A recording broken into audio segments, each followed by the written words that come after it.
Hi YouTube! It's been a while. Tara, lalabas ako, bibili ng patatas. Ganun lang. Ang tagal-tagal nag-upload, tapos bibili ng patatas. Ayan, tulog pa yung mga bata, kaya medyo bulong-bulong lang. So, bibili tayo ng patatas sa labas. Ayan, duty lang yung bilihan sa baba ng building. So, lapit lang. Bibilisan natin habang tulog pa yung mga bata.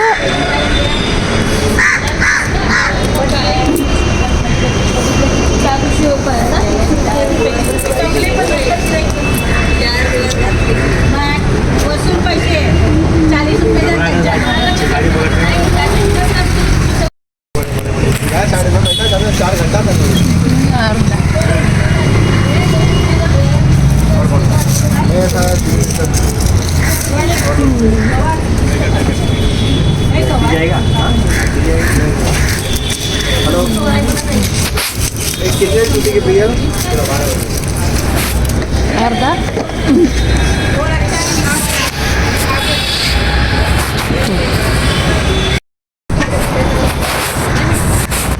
How much, Kaka?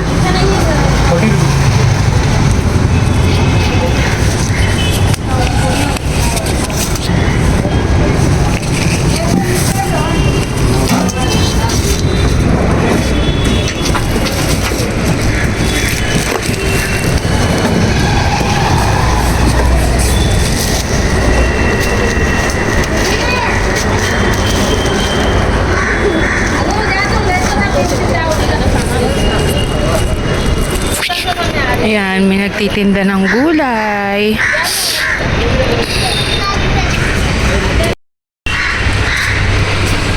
Meron nga palang temple dito sa baba ng building. Oh, medyo makalat lang. Ayun. Maghagdan na tayo kasi nakamagising yung dalawa. Mamadali ako. Kasi yung elevator paakyat. Second floor lang naman kami. Kaya mabilis lang. Ayan. Ito na, hindi ko pa nilak yung pinto.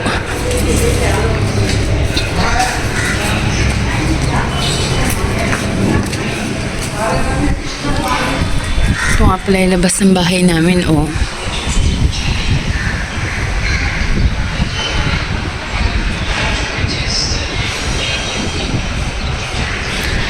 Tapos dyan sa babaw, di ba? Mumbai na Mumbai yan. Ito nga pala yung pinamili natin. 40 rupees yan. Kalahating kilong patatas. At saka kalahating kilong sibuyas. Di ba? Pakamura. Dami kong gamot sa kusina kasi madalas nagkakasakit ang Pia at Viraj. Ngayon may ubo na naman sa kasipon ng Pia, tapos nahawaan ako kaya medyo ang boses ko ay hindi okay. So ganito ang aking afternoon routine kapag weekdays kasi ihahatid na natin si Pia sa school. Alas 2 yung pasok niya hanggang 6 o'clock. Bye, Viraj!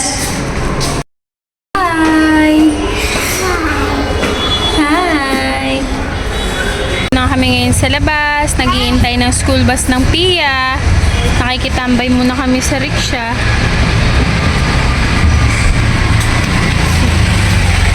Hi guys, stay happy, be happy. May toy ako. Eh? Ano yan? Pancet. Chip.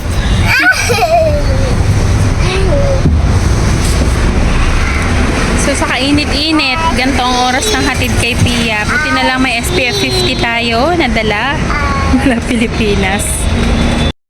Ayan, oh, nandito kami sa very Filipinas vibe na area. Charot. Eto, yan pala itsura ng tindahan dito. Sari-sari store.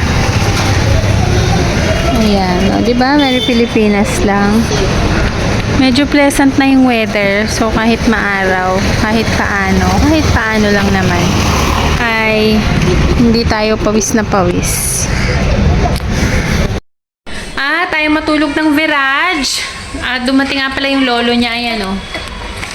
dadala-dala yung mga labahin namin. Wala kaming washing machine dito. Hindi na kami bumili kasi nga hindi naman namin alam hanggang kailan kami dito. Pero most probably, patatapusin lang namin yung school ni Pia dito and then hopefully meron ng visa going to Kuwait.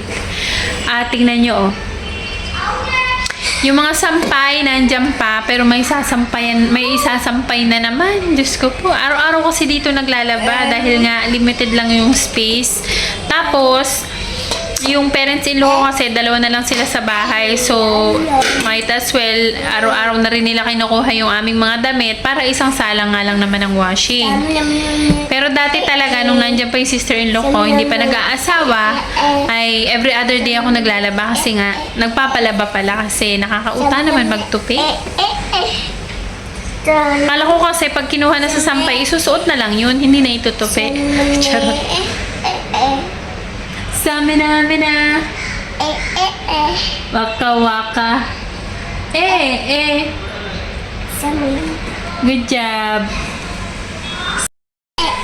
So, ganito ang afternoon routine namin. Pag hinatid ko na si Pia, moment naman namin mag-ina, pero dapat talaga natutulog na siya kasi 2:30 na, pero ayaw niyang matulog. Kapag natutulog siya, then may time ako, tinan niyo, may singaw pa ako. Anyways, so pag natutulog siya,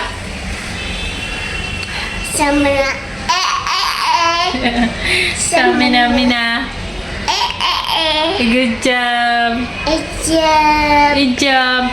So pag natutulog siya, may time ako mag-edit naman ng videos ko sa Facebook. So doon ako nag-edit or nag-upload ngayon kasi 3 minutes video lang okay na. Dito kasi sa YouTube kailangan mahaba. So binitawan ko muna to. Wow, kala mo naman may nanonood dito. Anyways, ayan. Ganun lang.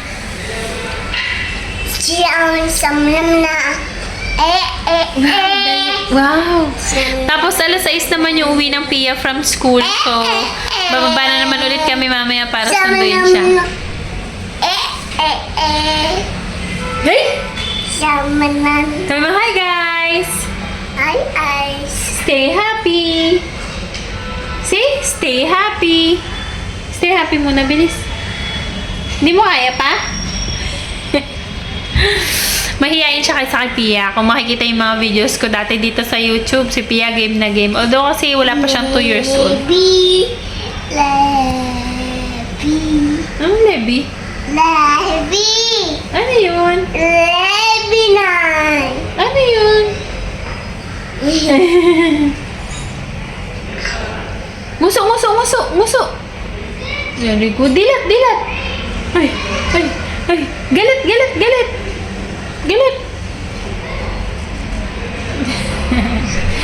Good job. Bye na sila. Bye everyone.